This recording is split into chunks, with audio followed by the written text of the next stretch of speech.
parish church of St Lawrence is located in the village of Eyam in Derbyshire's beautiful Peak District.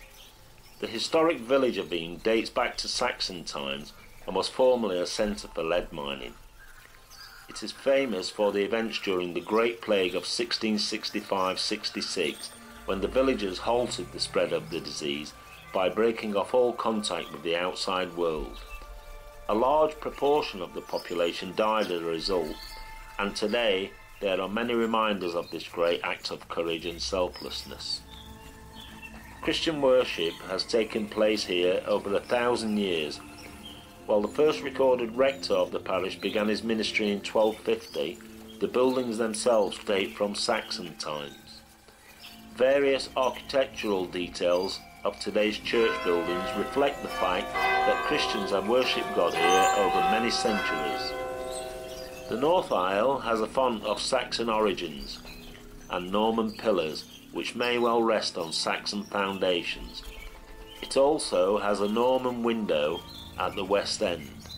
The nave of the church is of medieval design, about 1350, and in the 18th century contained 3 galleries which were removed during the 19th century restoration. There was also a medieval chancel and north and south aisles, all smaller than they are today. The tower was built in the 17th century, housing 4 of its 6 bells. The Victorians were great church builders and developers, and their work at St Lawrence included doubling the width of the north aisle to commemorate the bicentenary of the Eyam Plague in 1868.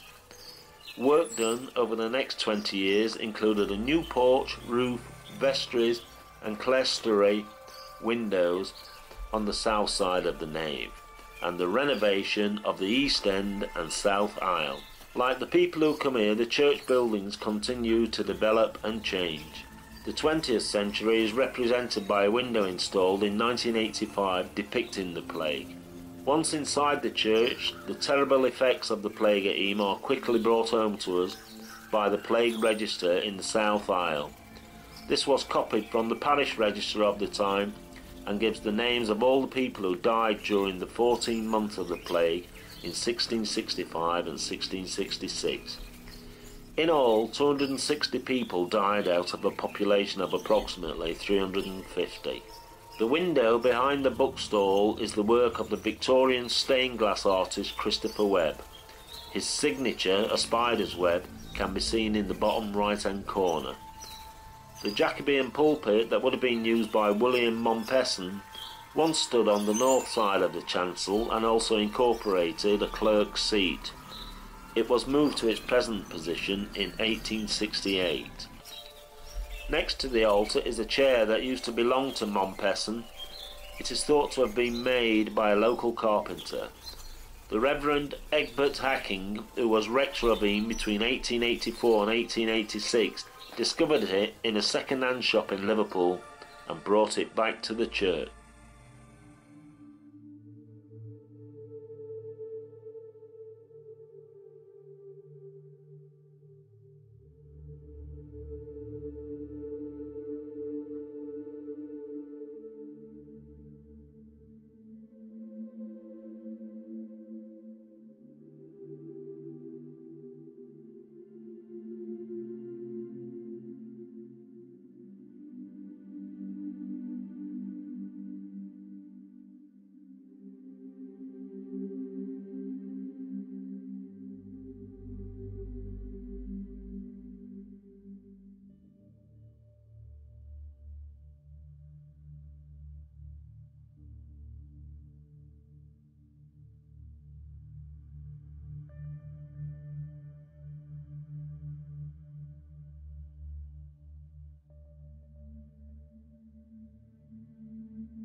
Despite all the historic features, a lot of people come to the church to see the modern stained glass plague window with colourful panels telling the story of Reverend Mompesson and the plague in Eyam.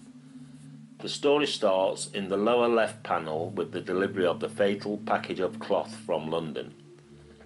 Above this is a ring of roses, a reminder that the nursery rhyme had a deadly origin. Over the ring of roses is the deathbed scene of the poor tailor, the first Eyam native to die. The next panel shows the meeting between William Mompesson and Thomas Stanley, rector before Mompesson, where the two men decided on the courageous step of quarantining the entire village. The lower right panel shows two lovers, Emmett Siddle and Roland Torrey, who lived on different sides of the quarantine line. The striking central panel shows Reverend Mompesson surrounded by villagers, rising above a depiction of St. Lawrence Church. At the top of the window are small quatrefoils with other local scenes, including Mompesson Well, where people from neighbouring villages left goods for natives of Eyam to purchase. The window is extremely vivid and tells the tragic and heroic tale of Eyam beautifully.